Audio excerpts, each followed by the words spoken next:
Marco Mendoza, thanks for joining us. Thank you so much. Thanks for having me. Tell me where you grew up and what are your earliest musical memories? I grew up in just south of the border here in San Diego, California, a little town you might know as Tijuana, Baja California, Mexico. I grew up there. I'm a U.S. citizen. I was born in San Diego, and then my parents lived south of the border. So I grew up there. When my parents separated, my grandmother came to take care of us, and my grandmother was a piano teacher.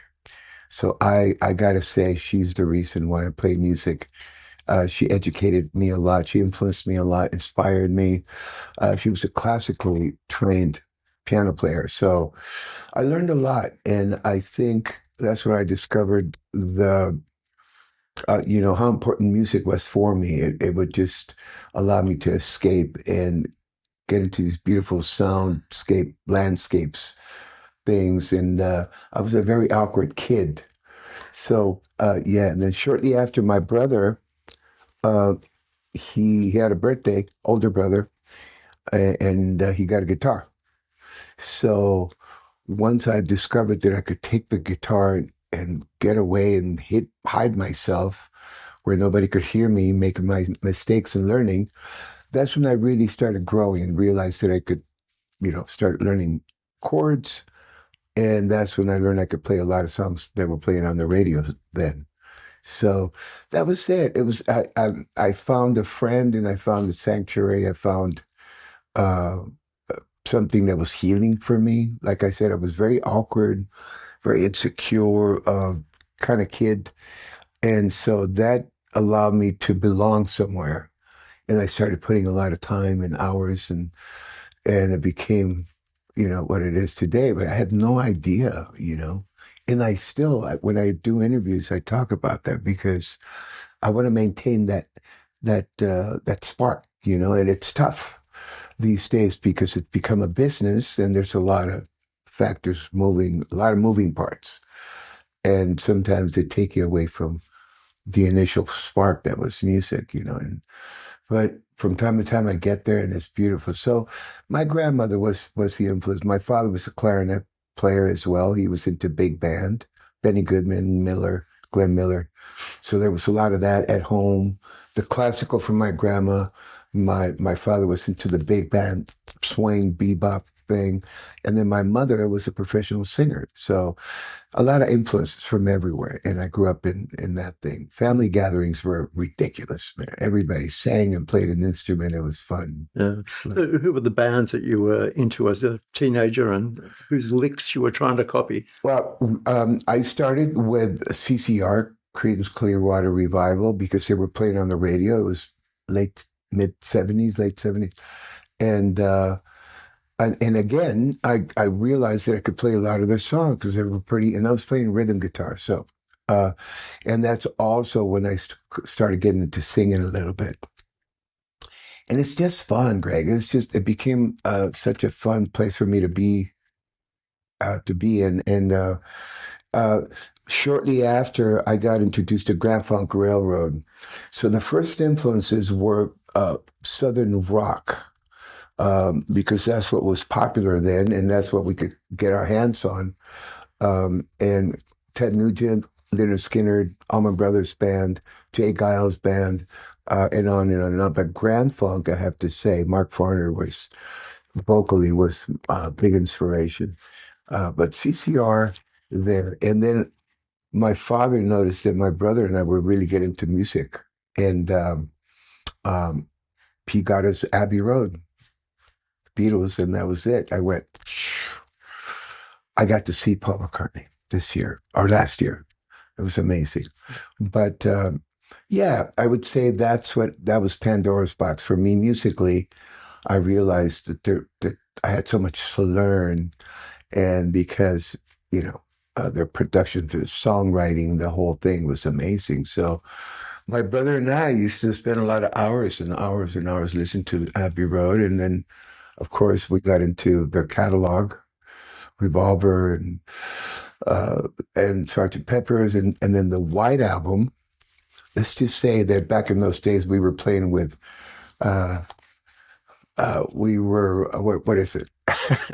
We were experimenting with with what was going on at the moment. A lot of weed, and so I remember doing that and spending hours and just analyzing and learning and all that. So the White Album was another stage and all that. But yeah, then I got into the English situation, and it was like so vast and so beautiful, blues based, you know.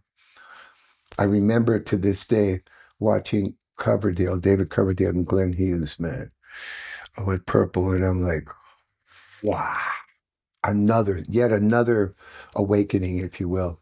And so constantly, I'm always inspired. Yeah. There's always things that happen. In my career, I've been very lucky that I get these calls from these amazing artists, and uh, and yeah, it's another moment of inspiration, if you will, and an appreciation that I get to do what I do for so long. Next month, it'll be 90 years that I'm in this business. How can that be? I'm only 50. No, but so it's been great, man. It's been a beautiful ride. Yeah. So how did you go from playing guitar to bass? Um, Good question, and I tell the story a lot.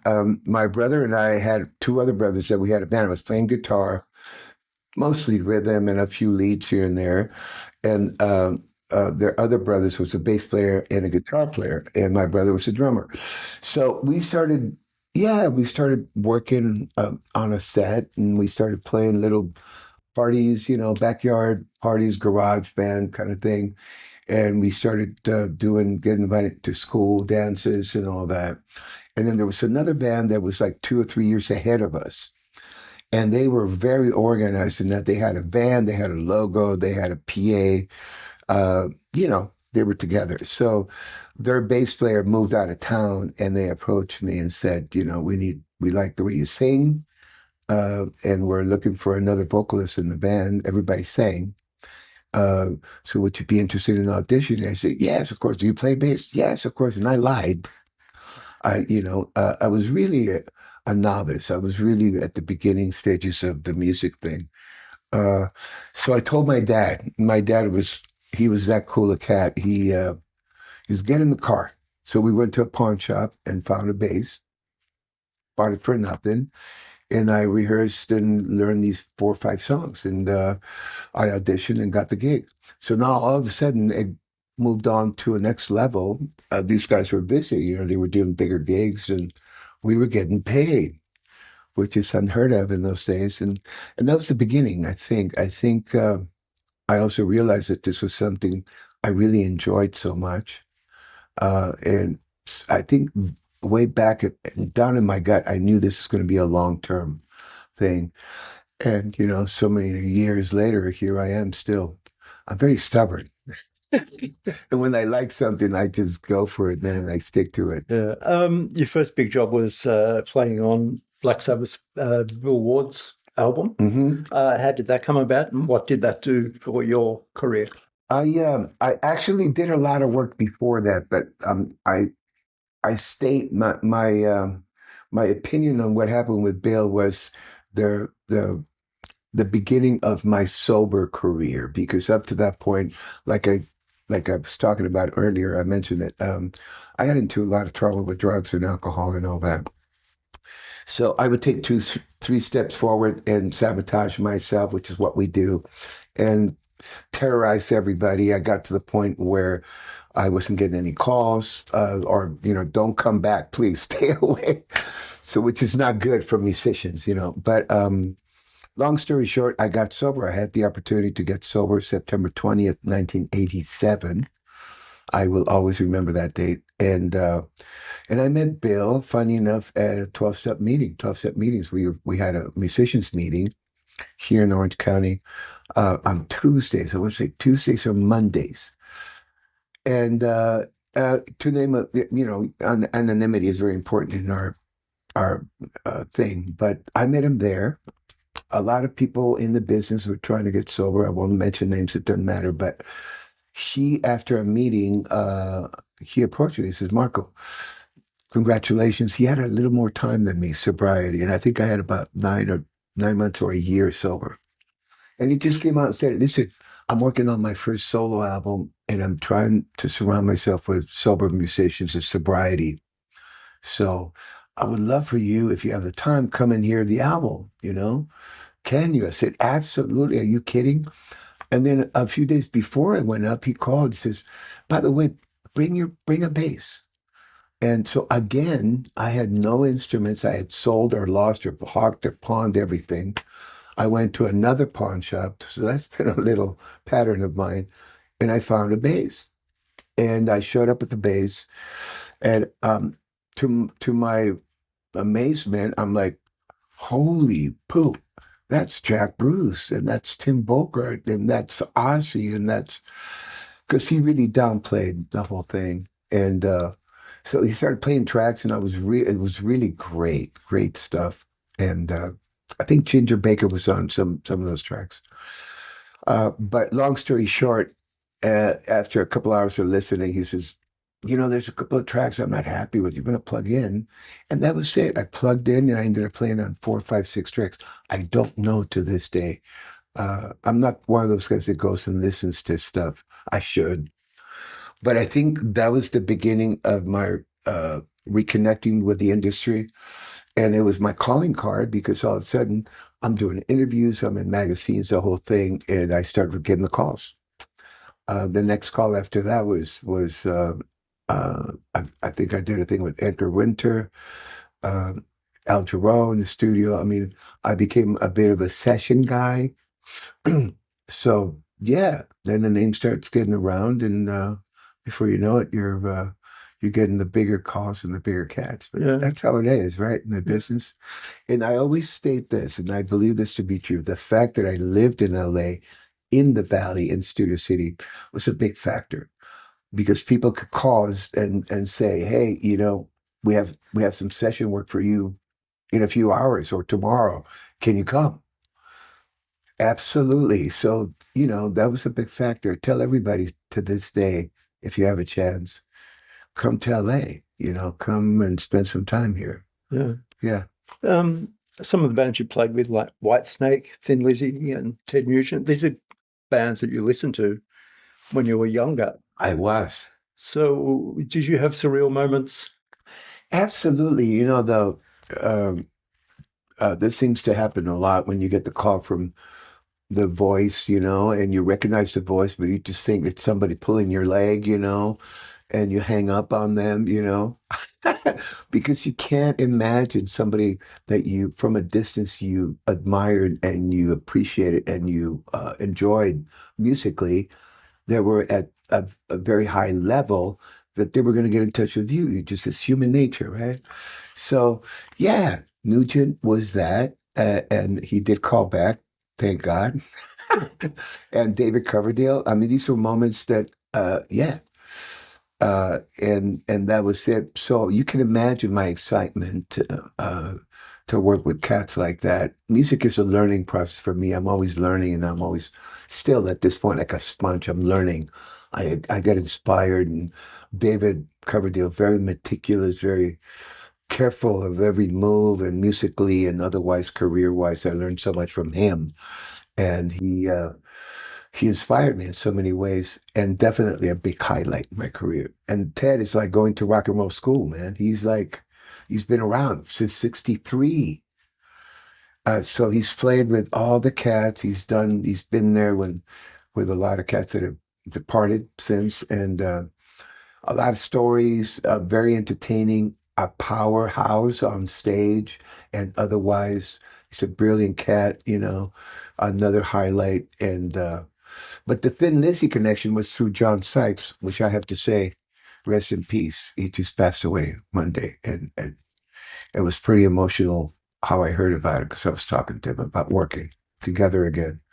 But he brought me into the Thin Lizzy fold, and that was another great ride, discovering that catalog and those albums, and being in California, and maybe in the circles that I was working in, I didn't get, the songs that I was familiar with, Thin Lizzy was three or four or five, maybe.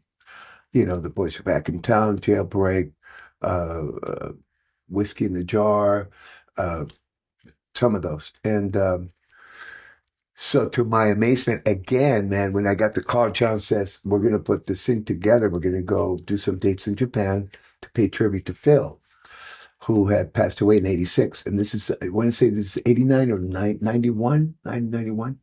And so, yeah, in those days, there was still Tower Records. And I went in there and got my hands on anything and everything Thin Lizzy that I could get on. And I did my homework and I studied Phil's playing approach and all that, learned a lot of songs. And they, to this day, they say it wasn't an audition, but it was in my head.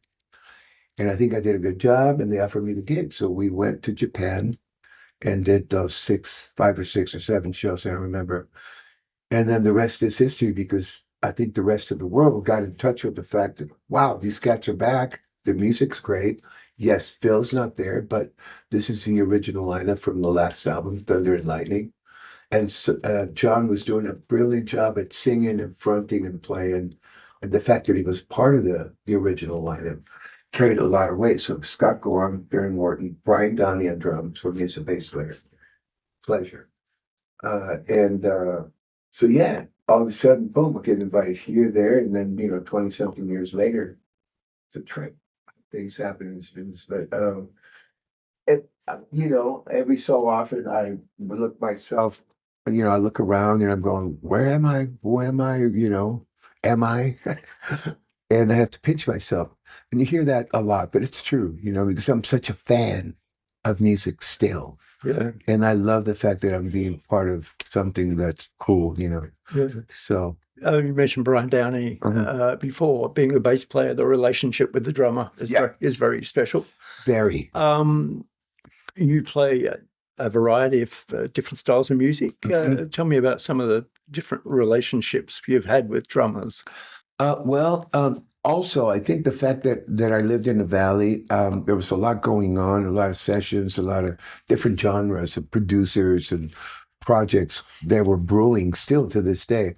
So being Latino, I could ask to do sessions for Latin artists, pop Latin artists or salsa or, and then back in those days, funky projects, funk, I had a trio that was the epitome of that because we took songs and we covered songs and we just messed them all up. We injected, Afro-Cuban rhythms and a ska rhythm and then a swing here and a bebop there. And we would take stuff like Charlie Parker stuff and goof around with it. And we had a lot of fun. And so because of that trio brought a lot of attention to us, and I was singing, fronting. And I got to do some gigs with Scott Henderson, Frank Gambale on the keyboards, Otmar Ruiz, master pianist, and Steve Weingart and Hans Vermeulen. And then I met this cat, Renato Neto, from Brazil, and he became part of the band. But he brought the Brazilian influence, which I ended up falling in love with. I love Brazilian music, the rhythms harmonically, the melodies. And so he exposed me to another genre. And I worked at it. I really practiced and I try to understand my role as a bass player in these different genres. So the relationship with the drummer is very important in that you understand that they are the heartbeat. They carry the groove. They dictate the tempos. They dictate the mood. So we can set up the foundation for the guitar players and the melodies and the singers and the soloists. So I've been very lucky. I've had the opportunity of experiencing cats like Tommy Aldridge and ended up in sessions with Vinnie Colaiuta here and there, Dave Weckl. I'm dropping names now, but these are the cats, but I got to say my buddy Joey Heredia is one of those cats that just was very unique. Unfortunately, he can't play anymore. He's sick. He's going through some changes. But there's so many. There's a list of like 20 cats that I've had a chance to work with.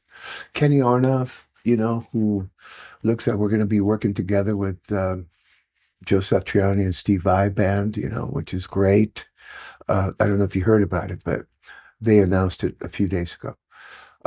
So yeah, I'm very lucky that I land surrounded. I find myself playing with some of the best, the best of the best, which, to be honest, it doesn't put pressure on me, but I do want to bring my best game. So I shed and I work and I listen to them. I listen to their approach, their heartbeat, because I believe the drummer's heartbeat is what dictates the whole thing, their colors, their fills, the whole thing. I do a little bit of that, and then it becomes instinctual. You hook up, you rehearse, but the personal relationship is important. Yeah. And I've been very lucky. I was just talking to Tommy Aldrich yesterday about a few things that are going down, and he's one of those cats that's just a monster, man. He's a pile driver. He just comes out of the gate. You better be ready, man. So, and again, as a bass player, when you play with cats like that are so dynamic and so on top of their game, you got to step up, which in turn makes you look good and sound good. And so, yeah, I've been very lucky in that department. Very, very lucky. Your focus at the moment is your solo career. Is your approach to the music any different to when you're playing with a band? It is. There's a bit of, I don't want to say pressure, but challenges, because you're fronting the band. It's your music. It's your, your name, and you're putting yourself, you're exposing yourself completely. And if it doesn't fly and people don't dig it, it's not on the players, it's not on anybody else, it's on you. So a little bit of challenging things emotionally and psychologically. But I'm at my best when I forget about all that stuff and I just have fun. And I talk about my songs, and I think I have a very positive approach at my music. I think I'm trying to be as optimistic and uplifting and proactive, if you will, positive as much as we can to deliver that message. I think in the world today, we need a lot of that. So that's my role. And so far, like we were talking earlier, I must be doing something because I'm getting invited everywhere. To my surprise, to be honest, because the solo thing has always been there, but I've been very lucky to work with the bigger projects. And so when I have a little bit of time, that's when I go there to do my thing. But it seems to be catching a little bit of steam. So I'm very, very happy. Very, very happy. I've been working on the new stuff now. Uh-huh. What are you most proud of in your music career? I'm very proud of the fact, I always say this, and this is true, Greg. If my career were to end for whatever the reason today, my whole journey has been an amazing ride. I'm getting chills because when I do interviews, I remind myself, wow, this is what happened. And, he called and we ended up doing that.